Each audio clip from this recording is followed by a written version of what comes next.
Go. Okay, so MPX was a unique experience initiative to create the 21st century learner. Some of the basic things that I've learned in MPX were time management, organization, and group working. Some of the projects that I improved time management in is the Green Wall project, the water catchment system, and that's it. I improved in the organization skill in the water catchment system and the World War II internment project. And I improved in every group project in group working. So my future jobs, in 10 years I'd like to become either a physical therapist or a chef. And in order to be a physical therapist, you need to earn a physical therapist degree, and this degree takes at least 4 years to earn. Time management, working well in a group, and organization are all skills you need to be a physical therapist. In order to be a chef, you need to go to a culinary arts school, which is cooking school. That's a need, and you need to, and some jobs might even, you might need to get an associate's degree, which would take longer. You'd have to go to school longer. And like I said, time management, working well in a group, and organization are all skills you need to be a chef too. So some of the projects that have helped in MPX are the Catapult project, the Green Wall project, the Water Catchment System project, World War II internment project, and the Wall project. First, for the Catapult project, this picture isn't really a good picture, but it's the only one I had. It's of Brandon working on the Catapult. It's not like a final of our Catapult, but yeah. So, for the Catapult project, we applied what we learned about the mechanical physics that we learned in STEM class and created a catapult with the purpose of launching a water balloon 50 to 90 meters and trying to hit our teacher.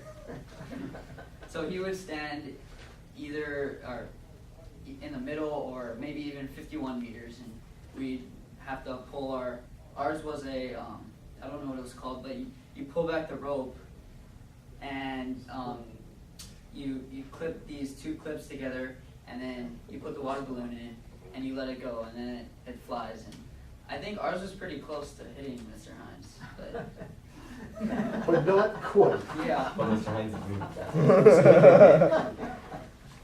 Yeah, and we took what we learned about kinematic equations and with testing the velocity and the distance, and we tested it out in our Catapult project.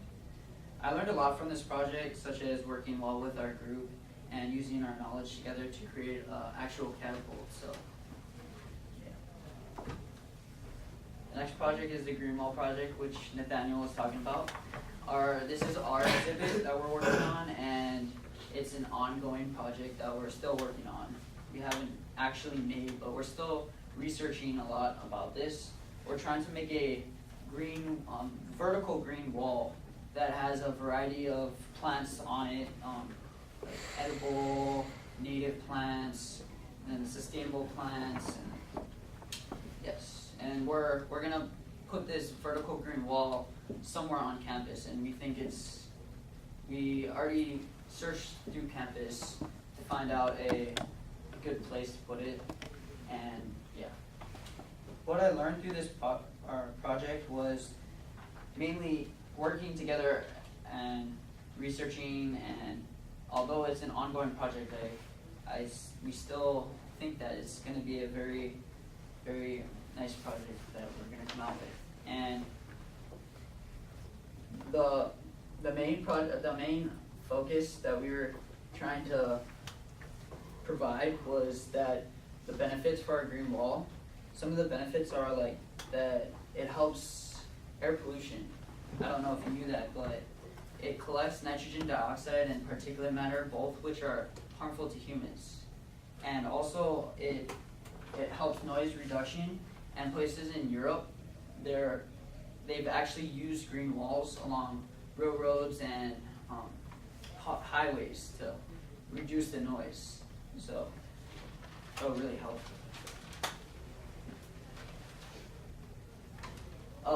Like you were asking about the water catchment system, we haven't yet actually made an actual product, but we've done a lot of researching, and we actually made a cardboard cutout of what we want our water catchment system to look like.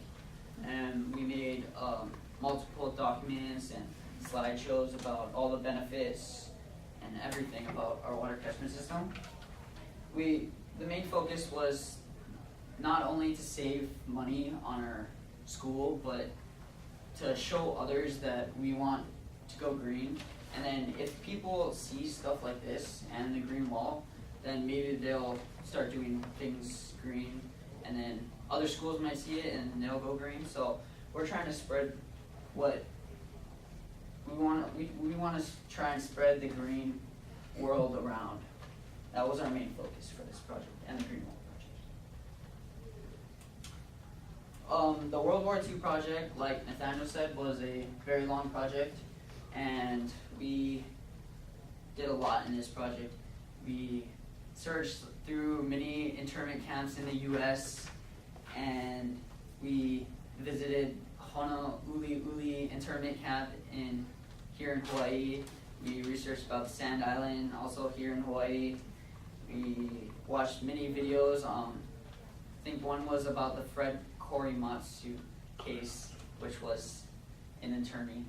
And we then took what we learned and searched for a poem, or even made up a poem that we wanted to rehearse and present in front of everyone. This took about like 3 weeks of practicing in front of our class, our parents, and then in the end we presented in front of our parents, other classmates, and other people at Midpack. So this project helped me not only in trying to speak in front of a crowd, because my confidence level was down before, but I learned, I gained that confidence through this project, but I've also, it also helped me on my time management skill, and kept on practicing my poem, knowing that if I didn't practice, then I would mess up in the end. The last project is the wall project. This project was a project about a country of our choice and how it related to the United States during World War II.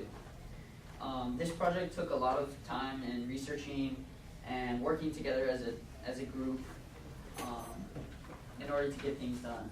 I learned a lot of things from this project, but mostly about trusting each other and knowing that everyone was going to do their part to get things done, because as you can see there's 3, and I think Matt was missing in this, but not only one person could have done this project. So this is a timeline of Iran and how it related to the United States during World War II.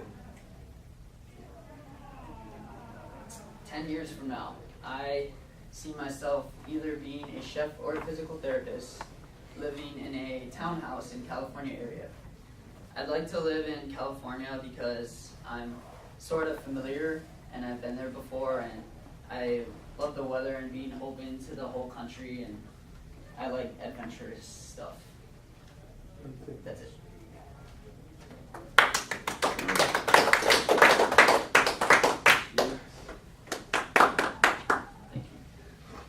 Questions for Drew? I have a question. I really liked that you told us in the beginning what your 2 dreams were, chef and physical therapist, Yes. and what sort of academic things you would have to complete in order to achieve those dreams. Can you explain how some of the things you learned from these MPX projects will enhance your achievement, either being a chef or a physical therapist? Well, I know for sure that we haven't done any like cooking in class, but being a chef is mainly about being productive and getting things done and having time management, which I showed in all these projects. And being a physical therapist, you need to be good in a group and having people like you and being good with people. So all the group projects that I did throughout this year, I think that will help me if I were to pursue being a physical therapist in the future. Thank you. What's gonna happen to some of the projects that you, as an MPX class, have started this year and with only a few days of school left? Will the ninth grade class pick up where, like the green wall? It sounds like there's been an awful lot of work put into it to make that materialize. Who will pick up the ball and be able to complete that task? Well, I don't know if the ninth graders want to, but I kind of wanted to finish it because it looked like a really cool project, and I wanted to see how it would turn out and how other people would think about it. But if the ninth graders are also interested in working on it, I think that'd be nice. So is that something like if the ninth grade doesn't do that, maybe a club might be able to Yeah. be formed next year to tackle that one? The green wall club.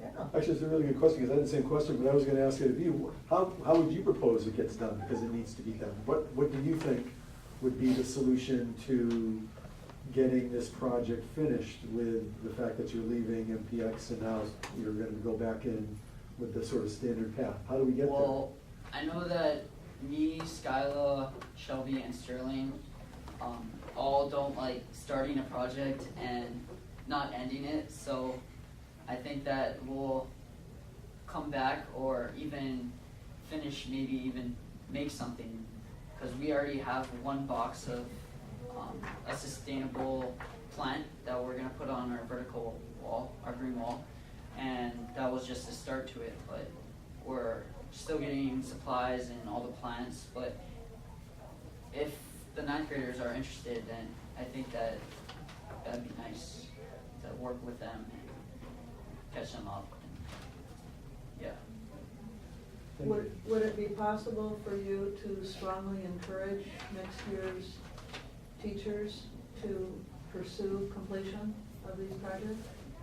I don't think they'll. Oh well, maybe in the some of the science classes, they'll probably. I'll probably, if I have the chance, I'll probably tell them about it and about us finishing it. Like, what was one of the science classes I'm taking? Hydroponics or? Yeah. I would, I just as a big picture and as a follow-up on last year's presentations, there was an awful lot of work that was done on the library, it seemed, and there was an awful lot of work that was done on the sustainable garden. And this year, it seems as if there's been quite a few projects that have been started and Not finished. Yep. And truth is, that's kind of life. That's what happens a lot. On the other hand, that's what makes some things very unique, is that they are followed through on. And for all of you, if there's a way that you can convey the importance of finishing the job, following through, completion, with not only the teachers, but the students themselves next year, and I know you're leaving and what have you, but I just think that's really important, and I think it would really lend some credibility to the whole program. Just, yeah. Yeah. Because I think all of the work you've done is just so valuable in a whole variety of ways and reasons. I have a weird question for you. So if you were gonna do the catapult project again, what would you need to do to make sure next time you could really soak Mr. Hines? I think the wind was a factor, Yeah? because ours drifted a little, but yeah, I think only the wind, because Yeah, we otherwise were you really would close to go him. We were really close to him. And the aiming was a little off. Yeah. Oh, yeah. About Probably Maybe- something, maybe because it's- ours